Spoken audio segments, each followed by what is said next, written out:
This is PolitiPack Station 1001, and welcome to another podcast with your host, Jackie Vargas, and myself, Joanna Medina. As fellow members of the education system in America today, we are discussing the significance of the education system in America with regards to the electoral process. Here today, we present our guests, Joseph Lopez and Danny Carranza, to butt into this conversation. They're with the NSC, the National Statistic Committee, the organization that I didn't just make up. Hey, I'm grateful to be here. My work in statistics is very fulfilling. Yes, thank you for having us. We have been working on them numbers and stuff for quite some time. After extensive research regarding this topic, we have gained more appreciation of the education system and how education must be reformed to accommodate for the barrier that exists in the electoral process. We have discovered that the dropout rates are higher amongst minorities and that minorities are known to not vote, and since education allows a person to feel civically engaged, there's the need for young people to have stable educators in order to have their vote count in the electoral process once the time comes for them to vote in the future. Oh, I agree. Education is essential to any student, any community, and definitely in our country's politics. But it's way easier said than done. Yes, definitely. Oh yeah, definitely. Okay, let's open up the conversation for further discussion. One of the arguments made about education being a barrier in the electoral process is about how the minority voter turnout is always about 32% because more than half of the minority population cannot pursue their education due to financial reasons. Now, let's visualize how the electoral map would look if a certain group only voted. Without any hesitation, people of color will win all of the 538 electoral votes to the Democratic Party to a 100% extent, considering that many races are universal. Surely this can be somewhat implied to only women votes as well. However, the southern eastern side of the nation and a few small states in the northern western side will discolor the map with only 17 Republican electoral votes. Despite this distinctive, the United States map will continue to range from higher Democratic electoral votes across the nation.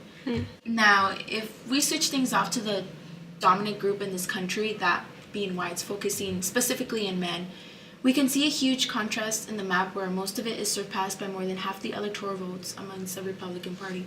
We see that just men in general would take just 350 electoral votes. White people would take 369. White women would take 327. College-educated whites, 322. Non-college educated whites by 474, excluding the western states and the northern eastern states like, of course, California, New York, Maine, and New Jersey with the higher population. Yeah. And with that, if it were only just the white men in this country who voted, they would technically take over most of the electoral votes by 493. That is only the Democratic votes coming from Oregon and Washington. So therefore, we really need to make sure that we're not undermining minorities because their input can impact the whole process, uneducated or not. Considering that white people nonetheless vote, we need to show them that their vote counts as much as any other citizen, which will help balance out the diversity in electoral votes. So, from my personal experience in countless public schools, we must educate our teachers in addition to teaching the future generation. Public schools have not kept up to date with what actually matures a child with independence. We must educate our teachers in the advancements of technology to ensure the stream of knowledge flows efficiently. What I mean is that educators must evolve to become e-educators. A fellow institution that supports my views on making our next generation actually smart is the Information and Communication Technology, CIT. CIT pushes towards a new age of school life by supplying every student with laptops that have the latest content and programs in innovation. CIT has fulfilled this goal in about 300 public schools, and e-education will also help students learn how to troubleshoot, manage, and take care of an expensive artifact like a personal school laptop. Well, isn't there 100,000 public schools in America? That's 0.3% of schools with e-educators. These technology-driven schools are like the fly cars of education. It's ultimately difficult to apply this harsh reality. Yes, that's true, but that's all from the lack of federal funding pursuing a better future for our children. Personally, I believe if I had a better experience in education with an outreach as strong as CIT, our community will be supplied with adequate skills and confidence in attending colleges and universities. It is essential for students to attend a post-secondary school for our voter turnout to increase from higher participation to making people feel like their vote counts. Okay. You know what? I agree with that. And adding on to that as well, some of the many barriers that minorities face is the lack of knowledge in the way the electoral college works and in politics in general. Like, for example, here at Samuel Academy, we have a political science class which ensures that students graduating from this school will be prepared for participating in politics. But I think we need this education at like every school. It's necessary for like more young people, like those graduating from Samuel Academy, to know that they had educators teaching them about being aware of the electoral process and to be more aware of them as well. And I guess another argument posed about the electoral process barrier is that citizens do not feel like their vote will impact the election just because they do not feel as if they're civically engaged in society, as Joanna mentioned. As really great examples, my parents did not pursue their education, and I find them talking about how there's another election coming up, but I never see them doing their research about who the candidates are and what they have to offer to the country. Like I said, there's a positive correlation between being educated and making one feel civically engaged.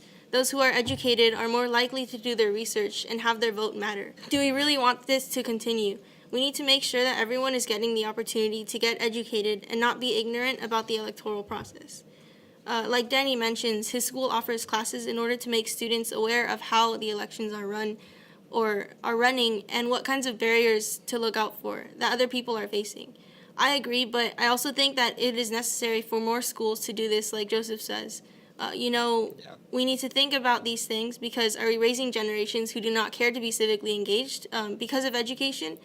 I feel like we should be helping others get educated. I definitely agree with all of you. This topic is relevant to all American citizens because if we have more minorities educated on politics, we can actually have a country where laws and actions can represent a larger proportion of the country. Therefore, it can be really easy to come up with these solutions for the issue, but they're not so easy to be addressed. We can think of all the financial unstable minorities in the country who are unable to overcome these obstacles, along with the generalizations that are being opposed each day in their daily lives. And if schools today had an increase in technology, it would only be an investment in the future generations, like allowing students to get used to technology and research on their own to get educated on campaigns. And this all has to start with the education system in America. The United States needs more schools to incorporate the electoral process as a subject to add into curriculum like Samuel Academy. And let's say more schools made taking government or like political classes a mandatory class to get accepted into colleges. This will force young people to learn more about the electoral process and how it works. Once they learn that, then they will grow up to be educated individuals and do more research or listen into the campaigns that will ultimately determine the course of where our country get to. And with this, they will feel like their vote matters in the election after their research, when they know how to choose their vote. If the education system keeps this up, then minorities, consisting of more than 30% of the United States, will feel more confident in participating and voting. Therefore, education would not be a barrier in the electoral process. Well, this is the end of our conversation with Danny and Joseph. Thank you so much for your time, and join us next time on 1001 PolitiPod. My pleasure to be here, Joanna. I'm glad I was able to contribute with my thoughts into today's discussion. Again, thanks for having us. I agree. All in all, thank you for having us today and letting us educate your listeners. Thank you for your time. Bye. Bye. Bye.